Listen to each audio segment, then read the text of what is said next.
How do you do? I'm back with video 2 for some Jim Beam Maple. So, here's what I did. What do you do, Tom? Here's what I did. I'll tell you. Just ask, I'll tell you. So, I just did a video with a Jim Beam Maple where, there it is, Jim Beam Maple. Well, I drank it neat, like they would do at a tasting. Now, because of the type of, well, because of what this is, it's a maple infused, flavor infused bourbon.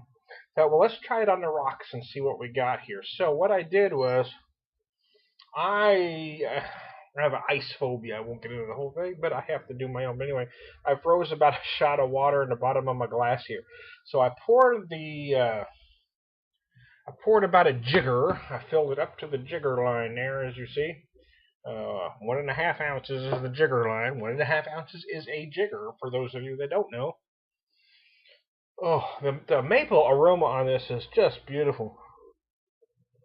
Oh, it's amazing. So anyway, I poured this and I let it sit for about 5 minutes to get it good and cold. And the reason I like to do this with the ice the way I do, because it lets my whiskey get cold with as little as possible meltage. So I mean, if I was to put the amount of ice cubes needed to get it this cold, what I would end up with if I don't drink it very quick is something very watery, and that's very bad. So, but by making one big cube, that's an ounce of water there, make one big cube, that lets it get cold, and because of this, I don't get a lot of meltage there. So anyway, that's what I do.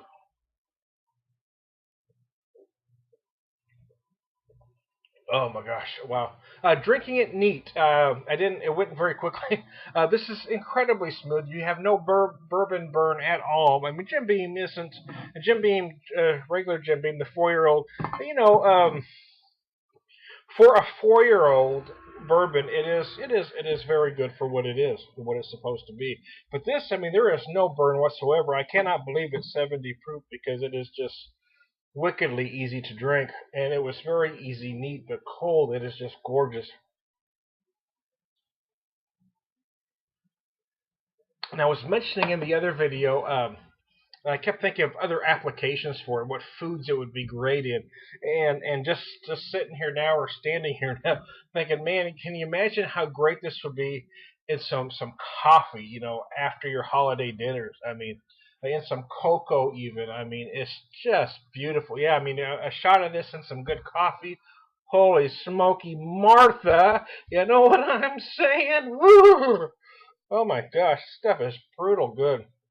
I mean, I keep trying to drink it in a manner where I feel some sort of whiskey burn, and there is nothing from this at all.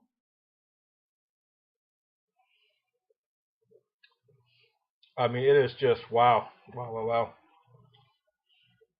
I think for me though, because the maple is so intense, I think about a shot or two. If I'm drinking by itself, is all I would want to do in a night. Because the maple is just incredibly intense.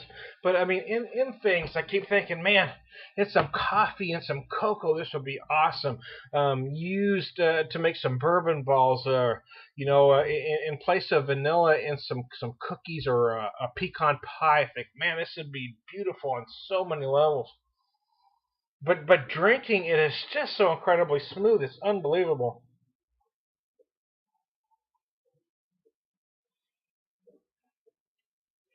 Wowzer. Damn, that's fine. I tell you that right now. Whew, I'm usually a straight whiskey kind of guy. I don't really buy this stuff. But I was curious. The maple, first the honey liquors became trendy, and now the maples are starting to.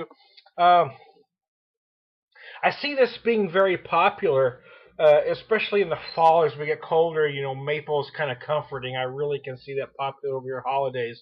Whereas the honeys were great during the summer. Um, but wow, this is beautiful. I can't think of a thing wrong with this. And the thing is, the price point on this is nice too. Um, I picked up this for only $12.97. So, and I've seen other more expensive whiskeys with maple for 20 to 25. Now you can argue it's better quality, this and that. I don't know, but before you decide this isn't for you, you should try it because it's incredibly smooth and beautiful. Wow.